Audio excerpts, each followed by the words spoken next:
কাফন আমার আপন, কবর আমার ঘাঁটি, ওই কবরে যেতে হবে, থাকবে না কেউ সাথী। ওই কবরে যেতে হবে, থাকবে না কেউ সাথী। কাফন আমার আপন, কবর আমার ঘাঁটি। আসসালামু আলাইকুম ওয়া রাহমাতুল্লাহি ওয়া বারাকাতুহু। ইন্নাল হামদালিল্লাহ নাহমাদুহু ওয়া নাস্তাঈনুহু ওয়া নাস্তাগফিরুহু ওয়া নাউযু বিল্লাহি মিন শুরুরি আনফুসিনা ওয়া মিন সাইয়্যাতি আ'মালিনা। মান ইয়াহদিহিল্লাহু ফালা মুদিল্লা লাহু ওয়া মান ইউদ্লিলহু ফালা হাদিয়া লাহু। ওয়া আশহাদু আল লা ইলাহা ইল্লাল্লাহু ওয়াহদাহু লা শারীকা লাহু ওয়া আশহাদু আন্না মুহাম্মাদান আবদুহু ওয়া রাসূলুহু সাল্লাল্লাহু তাআলা আলাইহি ওয়া আলা আলিহি ওয়া সাহবিহি ওয়া সাল্লামা তাসলিমান কাসীরা। يا أيها الذين آمنوا اتقوا الله حق تقاته ولا تموتن إلا وأنتم مسلمون. يا أيها الناس اتقوا ربكم الذي خلقكم من نفس واحدة وخلق منها زوجها وبث منهما رجالا كثيرا ونساء واتقوا الله الذي تساءلون به والأرحام إن الله كان عليكم رقيبا. يا أيها الذين آمنوا اتقوا الله وقولوا قولا سديدا يصلح لكم أعمالكم ويغفر لكم ذنوبكم ومن يطع الله ورسوله فقد فاز فوزا عظيما. أما بعد فإن خير الحديث كتاب الله وخير الهدي هدي محمد صلى الله عليه وسلم وشر الأمور محدثاتها وكل محدثة بدعة وكل بدعة ضلالة وكل ضلالة في النار. أعوذ بالله من الشيطان الرجيم. ولا تقربوا الزنا إنه كان فاحشة وساء سبيلا. আল্লাহ পাক রব্বুল আলামিন সমস্ত প্রশংসা যে আল্লাহ পাক ভালো কাজ, ভালো কথা বলার এবং ভালো কাজ করার অনুমতি দান করেছেন। আল্লাহ পাক রব্বুল আলামিন তার জন্য উৎসাহিত করেছেন এবং খারাপ কাজ, খারাপ কথা থেকে আল্লাহ পাক রব্বুল আলামিন এবং তার রাসূল সাল্লাল্লাহু আলাইহি ওয়াসাল্লাম নিষেধ করেছেন। যেসব খারাপ চরিত্র, খারাপ কাজ, কথা মানুষকে ক্ষতিগ্রস্ত করে ইহকাল পরকালে, তার একটি হচ্ছে ব্যভিচার, জেনার পথ, অশ্লীলতার পথ। আল্লাহ পাক রব্বুল আলামিন এই পথ সম্পর্কে শক্ত ভাষায় সতর্ক করেছেন কোরআনে কারীমে।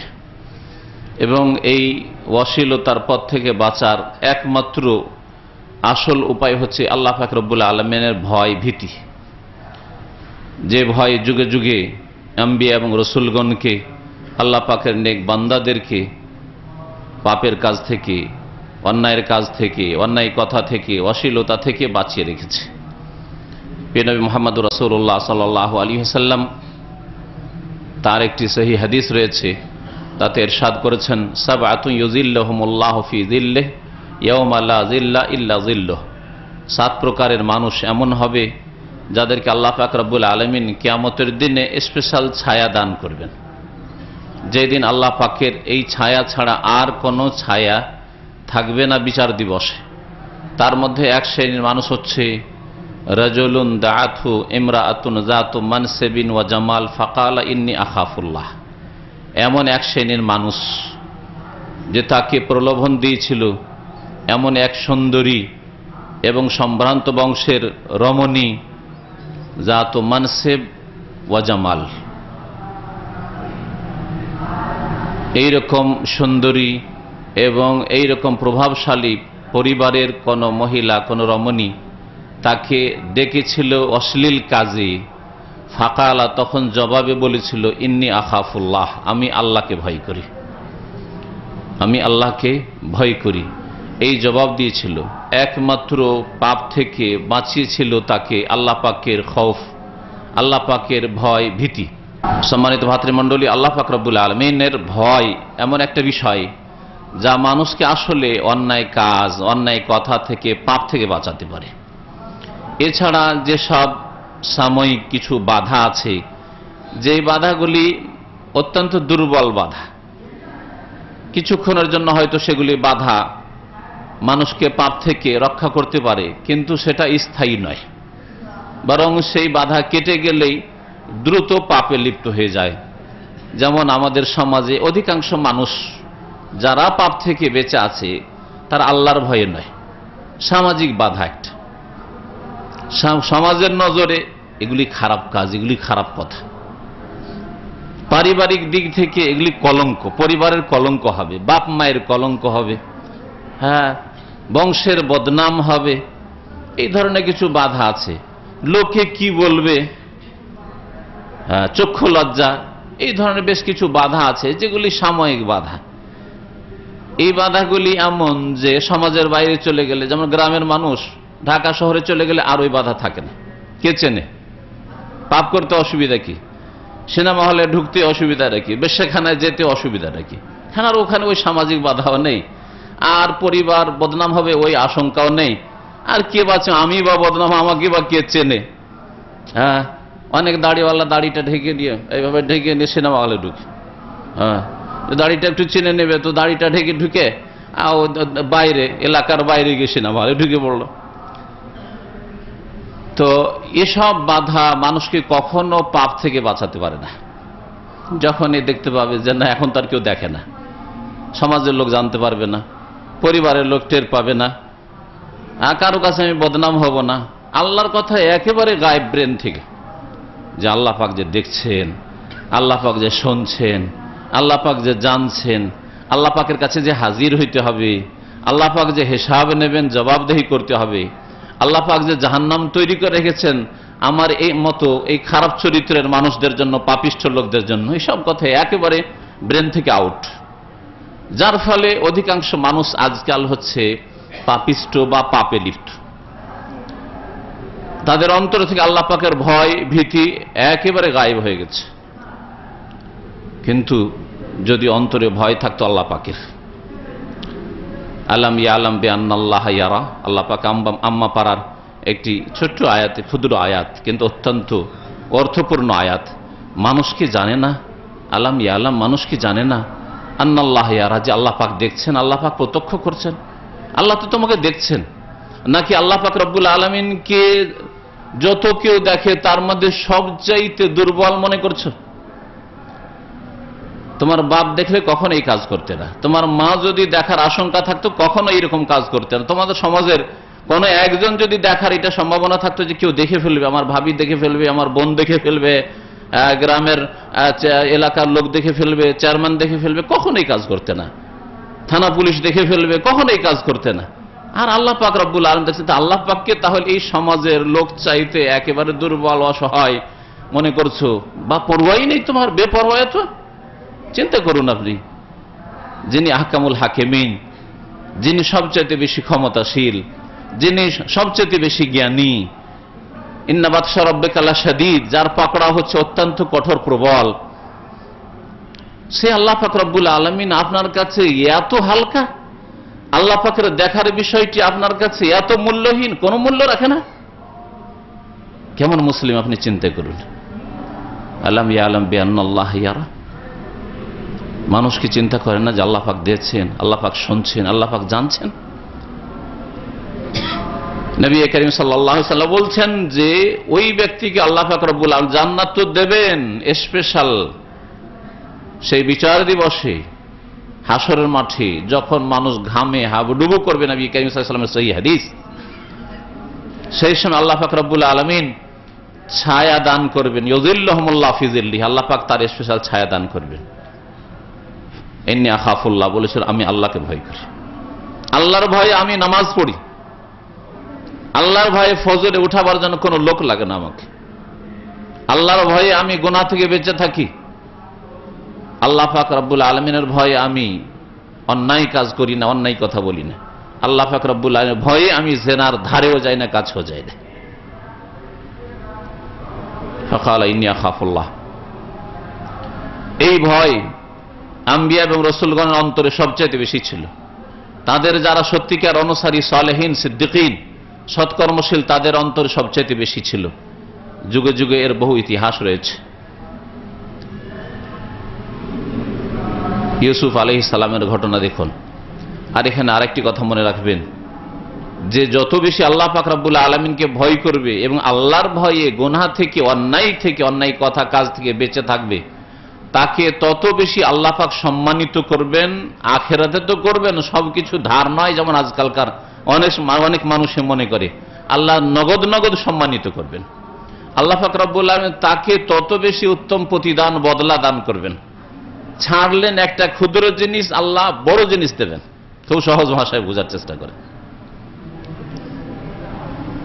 এই জন্য একটি হাদিসে রয়েছে, মান তারাকা শাইআ লিল্লাহ, কেউ যদি আল্লাহ পাকের সন্তুষ্টির জন্য কোনো কিছু ছেড়ে দেয়, আল্লাহকে রাজি করার জন্য একটা রিয়াল ছেড়ে দিলেন আপনি, কারণ এই রিয়ালটা মনে হয় আমার জন্য হালাল হবে না, আল্লাহকে রাজি করার জন্য একটা রিয়াল ছেড়ে দিলেন, আওয়াদাহুল্লাহু খায়রাম মিনহা, আল্লাহ এর চাইতে অনেক ভালো আল্লাহ পাক আপনাকে দান করবেন।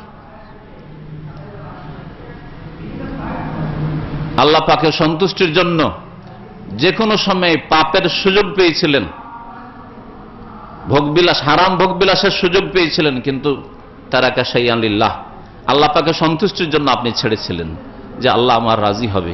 এখানে সুযোগ পাওয়া সত্ত্বেও যদি আমি পাপ থেকে, চোখের পাপ থেকে, কানের পাপ থেকে, হাতের পাপ থেকে, কথার পাপ থেকে, কাজের পাপ থেকে যদি নিজেকে বাঁচিয়ে রাখি, নবী করিম সাল্লাল্লাহু আলাইহি ওয়াসাল্লাম থেকে হাদিস, আওয়াজাহুল্লাহ, আল্লাহ পাক তাকে বদলা দেবেন খায়রাম মিনহা, তার চাইতে উত্তম। আপনি হয়তো জেনা ব্যভিচার থেকে আপনার যৌবনে বেঁচেছিলেন, তাই আল্লাহ আপনাকে নেক নারী দান করেছেন, খায়রাম মিনহা। সতী পরহেজগার আল্লাহ আলী নারী দান করেছেন, যে কখনো তার চরিত্র নষ্ট করেনি। আল্লাহ পাক রব্বুল আলামিন আপনাকে এছাড়া বহু নিয়ামত দেবেন যদি আপনি নিজেকে গুনাহ থেকে বাঁচিয়ে রাখেন, ভুল পথ থেকে বাঁচিয়ে রাখেন লিল্লাহ, আল্লাহ পাকের সন্তুষ্টির জন্য। ইউসুফ আলাইহিস সালাম আল্লাহ পাক রব্বুল কত রকম করে পরীক্ষা করলেন, কত অসহায় অবস্থায় ছিলেন, কোথায় কূপে পড়ে মার খেলেন, ভাইদের কূপে ফেলে দেওয়া হল। কোন আশা ছিল যে এখান থেকে উঠবো না, এখানে মরে শেষ, এখানে শেষ। ওখান থেকে যাই হোক আল্লাহ পাক উঠালেন, আবার বিক্রি হয়ে গেলেন, দাস।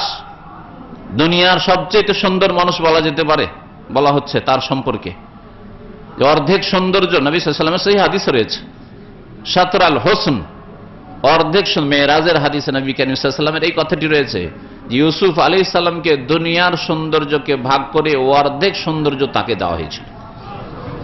সেই সুন্দর মানুষটি, সেই সুন্দর যুবক কৃতদাস গোলাম হয়ে যাচ্ছে, মার্কেটে কেনা বেচা হচ্ছে, তা ওয়াশারাউহু বিসামানিন বাখসিন দারাহিমা মাদুদা, অল্প কয়েকটা দিরহাম, অল্প কয়টা পয়সার বিনিময়ে বিক্রি হচ্ছে, কোনো মূল্য নাই। আল্লাহ পাক যে কোন অবস্থায় ধৈর্য ধারণ করতে বলেছেন, ধৈর্যের সাথে এসব বরদাস্ত করছেন। আর কত মেহনত পরিশ্রম করলাম, চিন্তা করেন, একজন এমনি বেতনে যারা কাজ করেন তাদেরকে মেশিন মনে করে অনেকে, যে আপনি মেশিনের মতো কাজ করেন, আপনার আবার রেস্টের কি আছে? হ্যাঁ, আপনাকে বেতন দিচ্ছে, আপনাকে কাজ করে না। তাহলে যে গোলাম, যার কোনো ব্যক্তি মালিকানা নেই, কৃতদাস, কত মেহনত পরিশ্রম করতে হয়েছে, কত জুলম অত্যাচার বরদাস্ত করতে হয়েছে, কত কথা শুনতে হয়েছে। আল্লাহ পাক রব্বুল আলামিন সেখান থেকে পৌঁছে দিলেন, বিক্রি হইতে হইতে দাস হয়ে, কৃতদাস হয়ে পৌঁছে গেলেন আজিজে মিসর, মিসরের শাসকের বাড়িতে পৌঁছে গেলেন। আর মিসরের শাসক আজিজ মিসর, তার স্ত্রী পাগল হয়ে গেল। ইউসুফ আলাইহিস সালামের চরিত্র দেখেন, আর আপনি নিজের চরিত্রকে তার সাথে কম্পেয়ার করেন, তুলনা করে দেখেন। আপনার কাছে একটা যদি ভুল কল চলে আসে বাই চান্স, আর মহিলার আওয়াজ শুনে নেন, আজকালকার অধিকাংশ মুসলিম কি অমুসলিম কাফেরের কথা বলবেন, অধিকাংশ মুসলিমের চরিত্র এত নিচে নেমে গেছে যে ওর পিছেই পড়ে গেলেন, দেখি কি আছে, কথা বল, বারবার কল দেওয়া শুরু করে দিলেন। এই শয়তানি চরিত্র একটা মুসলিমের কি করে হইতে পারে? অথচ আল্লাহ পাক বলেছেন তোমাদের জন্য আদর্শ আম্বিয়া রাসূলগণ, ইউসুফ আলাইহিস সালাম তোমাদের জন্য আদর্শ। উলাইকাল্লাযিনা হাদাল্লাহ, আল্লাহ পাক এদেরকে তো সঠিক পথ দেখিয়েছেন। ফাবিহুদাহুম মুক্তাদি, তাদের অনুসরণ তুমি করো, নবী রাসূলদের চরিত্রের অনুসরণ করো। ইউসুফ আলাইহিস সালাম কত সুন্দর সুযোগ পাচ্ছেন, সুযোগ কত সুন্দর পাচ্ছেন, কিন্তু এই সুযোগকে সুযোগ বলছেন আল্লাহ পাকের পক্ষ থেকে পরীক্ষা। আল্লাহ কি মুসিবতে পড়লাম, আল্লাহ এই মুসিবত চাইতে তো জেলের মুসিবত ভালো।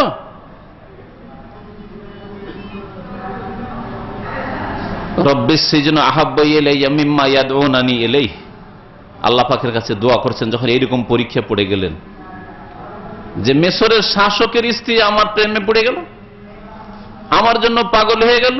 রব্বিস সিজনু, হে আল্লাহ, হে রব, আসিজনু আহাব্বু ইলাইয়া, জেল আমার কাছে এর চাইতে ভালো। এই অবৈধ হারাম প্রেমে লিপ্ত হওয়ার চাইতে জেল, যদিও তার পক্ষ থেকে মোটেই কিছু না, কিন্তু আমার জন্য যে কেউ প্রেমে পড়ে গেছে, আমার পিছনে পড়ে গেছে আমাকে পাপে লিপ্ত করার জন্য, এই মুসিবতের চাইতে আসসিজনু আহাব্বু ইলাইয়া, জেল আমার কাছে বেশি প্রিয়।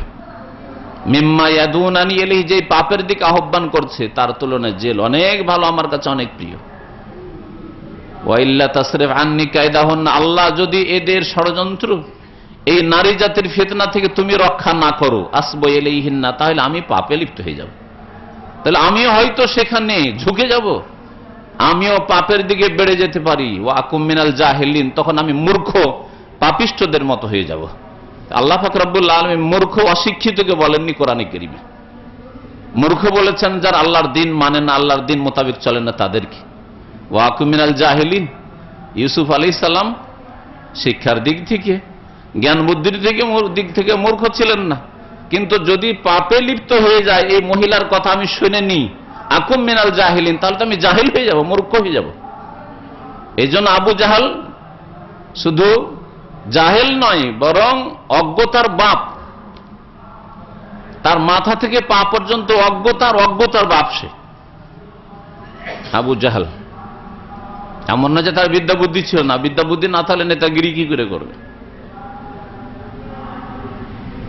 কিন্তু আল্লাহর দিন থেকে দূরে, আল্লাহ পাকের বিধান থেকে দূরে, আল্লাহর অবাধ্য, সেজন্য তার নাম আবু জাহাল, তার উপনাম হচ্ছে আবু জাহাল। তো ইউসুফ আলাইহিস সালাম জেলের আকাঙ্ক্ষা করছেন, কিন্তু গোনা যাতে আমার দ্বারা না হয়, গোনাতে লিপ্ত না হয়।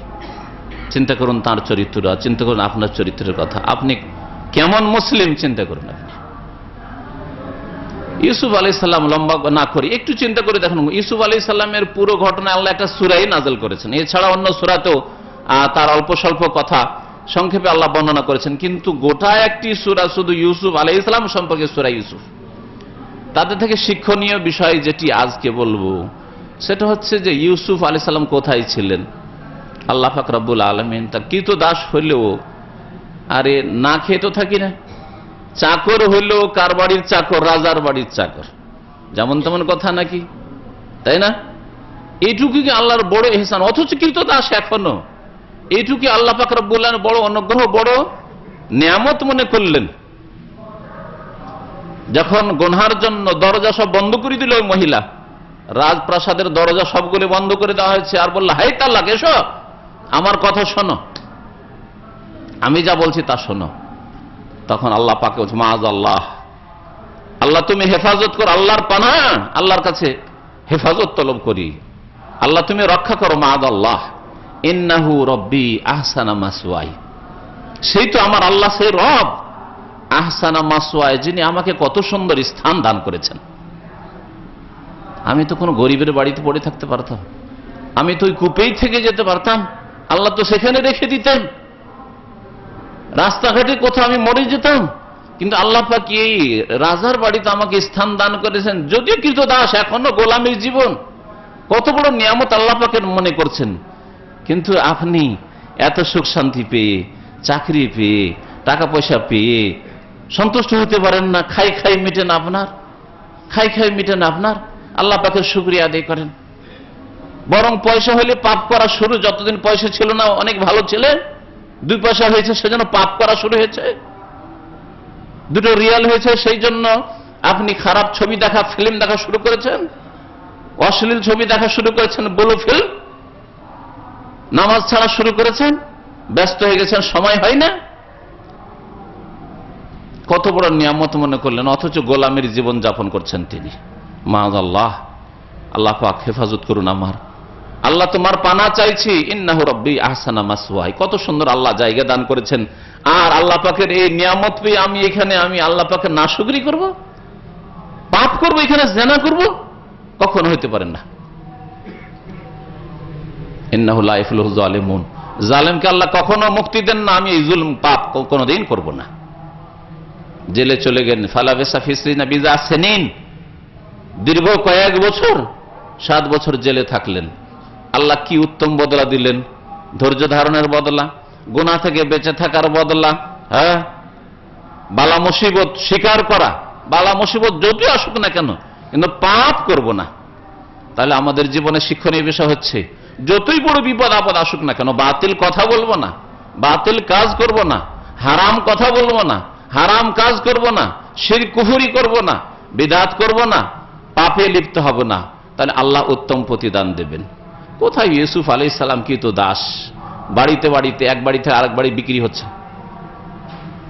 সেই ইউসুফ আলাইহিস সালাম এমন এক পরিস্থিতি তৈরি হলো মিশরে, যে মিশরের অর্থনীতি রক্ষা করতে হলে ইউসুফ আলাইহিস সালামের আর কোনো বিকল্প নেই। অর্থমন্ত্রীর পদ, সেই দেশে দুর্ভিক্ষ আসছে, আল্লাহর গজব, এতে থেকে দেশবাসীকে রক্ষা করার জন্য আল্লাহর পরে একমাত্র উপায় ইউসুফ আলাইহিস সালামের বিদ্যা বুদ্ধি কৌশল। বললেন আজিজ মিসরকে, মিশরের রাজাকে, এই যে আলনি আলা খাজাইনিল আরদ, দেন আমাকে দায়িত্বশীল বানিয়ে দেন আপনার খাজানার অর্থ দফতরের। আমি অর্থ দফতর দেখে নিচ্ছি দেশের আর্থিক সমস্যার সমাধান কি করে করতে হয়, আর এই দুর্ভিক্ষ থেকে কি করে জাতিকে রক্ষা করতে হয়, আর এই সময় বাঁচাতে হয় মানুষকে বিপদ আপদ থেকে, সেটার কৌশল বুদ্ধি আমি করছি। আল্লাহ পাক আমাকে এই বিদ্যা বুদ্ধি দিয়েছেন। কোথা থেকে আল্লাহ কোথায় পৌঁছে দিলেন? অর্থমন্ত্রী, অর্থ দপ্তরের মালিক, যাকে ইচ্ছা দেবেন, যাকে ইচ্ছা দেবেন না। আল্লাহ পাক রব্বুল আলামিন এত দূরে কত উঁচাতে পৌঁছালেন, চিন্তা করুন, কোথা থেকে কি কোথায় পৌঁছে গেলেন। তার কাছে দেশের শাসক যে আজিজ মিসর, তার কাছে নথি স্বীকার করতে বাধ্য। দেখো, দেশ আমি চালাতে পারবো না, দেশ তোমাকে চালাইতে হবে, আসল দেশ তুমি চালাবে। যদিও নামকে অস্তে আজিজ মিসর হচ্ছে শাসক, কিন্তু আসল দেশ পরিচালনা করছেন ইউসুফ আলাইহিস সালাম। আল্লাহ পাক কত বড় নিয়ামত দিলেন। পাপ থেকে, গুনাহ থেকে বাঁচার জন্য আওয়াজাহুল্লাহু খায়রাম মিনহা, উত্তম বদল আল্লাহ পাক রব্বুল আলামিন দেশের প্রশাসন ক্ষমতা, দেশের পরিচালনা, দেশের নেতৃত্ব আল্লাহ পাক দিয়ে দিয়েছেন ইউসুফ আলাইহিস সালামকে। শুধু তাই নয়, বাপ হারিয়েছেন, ভাইদেরকে হারিয়েছেন, আল্লাহ পাক তাদেরকেও পৌঁছে দিলেন। আব্বার সাথে দেখা হইল, ভাইদের সাথে দেখা সাক্ষাৎ হইল। ভাইদের যে অন্তরে হিংসা বিদ্বেষ ছিল, যাদের অন্তরে, যারা কষ্ট দিয়েছিল, বরং মেরে ফেলার চেষ্টা করেছিল, তারা ভেবেছিল মেরে ফেলেই দিয়েছি, তারা গিয়ে নতি স্বীকার করলো, ভুল স্বীকার করলো। কত উদার অন্তর! আমাদেরও সেরকম উদার অন্তর হইতে হবে। লা তাসরিবা আলাইকুমুল ইয়াউম, কোনো তিরস্কার করব না তোমাদের, কোনো মারধরও করব না, আর গালমন্দ করব না, তোমাদের কিছুই বলবো না। ইয়াগফিরুল্লাহু লাকুম, আল্লাহ পাক তোমাদের যেন মাফ করেন, আল্লাহ তোমাদের মাফ করেন। এইরকম অন্তর একজন মুসলিমের হওয়া উচিত। আর এরকম অন্তর যদি হয়তো আল্লাহ পাক রব্বুল আলামিন বরকত দেবেন। আজকে কিছু ছাড় দিলেন, আল্লাহ পাক রব্বুল আলামিন আপনাকে বহু ছাড় দেবেন। দুনিয়ায় আপনি ছাড় দেবেন, আল্লাহ পাক রব্বুল আলামিন আপনাকে আখিরাতে ছাড় দেবেন। বহু গুনাহ আল্লাহ পাক মাফ করে দিয়ে আপনাকে বিনা হিসাবে জান্নাত দেবেন। এসব বড় আশা রাখতে হবে রব্বুল আলামিনের কাছে। আল্লাহ পাক রব্বুল আলামিন যেন আমাদেরকে সংশোধন করার তৌফিক দান করেন। আল্লাহ পাক রব্বুল আলামিন আমাদের অন্তরে আল্লাহ পাকে যেন ভয় ভীতি দান করেন। আল্লাহ পাকের ভয় ফিরে আসে আবার ওই দিকে। আল্লাহ পাকের ভয় অন্তরে তৈরি করেন, মজবুত করেন, যে আল্লাহ পাক রব্বুল যে কোনো সময় ধরে নিতে পারেন। আর আল্লাহ যদি ধরে নেন, কোন শক্তি আপনাকে রক্ষা করতে পারবে না। এই জন্য সবসময় আল্লাহকে রাজি রেখে আপনি কদম উঠাবেন। একটা পাও আপনার উঠবে না যতক্ষণ পর্যন্ত আপনি চিন্তা না করে নেবেন যে কদমটা উঠাচ্ছি, যেদিকে আমি যাচ্ছি তাতে আল্লাহ রাজি হবেন না নারাজ হবেন, আল্লাহ পাক সন্তুষ্ট থাকবেন না, আল্লাহ পাক রব্বুল আলামিনের গজব নেমে আসবে যদি আমি এইরকম কথা বলি, এইরকম কাজ করি, এইরকম সিদ্ধান্ত নিই, এইভাবে চলি। আল্লাহ পাক রব্বুল আলামিন যেন আমাদেরকে নেক আমলের তৌফিক দান করেন। আল্লাহ পাক রব্বুল আলামিন পরকাল সম্পর্কে চিন্তাশীল হওয়ার যেন তৌফিক দান করেন। আল্লাহ পাক আখিরাতে আমাদের জবাবদেহির যেন তৌফিক দান করেন। আল্লাহ পাক আমাদেরকে বিনা হিসাবে জান্নাতুল ফিরদাউস যেন তার দান করেন। সুবহানা রাব্বিকা রাব্বিল ইজ্জাতি আম্মা ইয়াসিফুন ওয়া সালামুন আলাল মুরসালিন ওয়ালহামদুলিল্লাহি রাব্বিল আলামিন। কাফন আমার আপন, কবর আমার ঘাঁটি, ওই কবরে যেতে হবে, থাকবে না কেউ সাথী। ওই কবরে যেতে হবে, থাকবে না কেউ সাথী। কাফন আমার আপন, কবর আমার ঘাঁটি, ওই কবরে যেতে হবে, থাকবে না কেউ সাথী। ওই কবরে যেতে হবে, থাকবে না কেউ সাথী, থাকতে হবে নিরালায় একা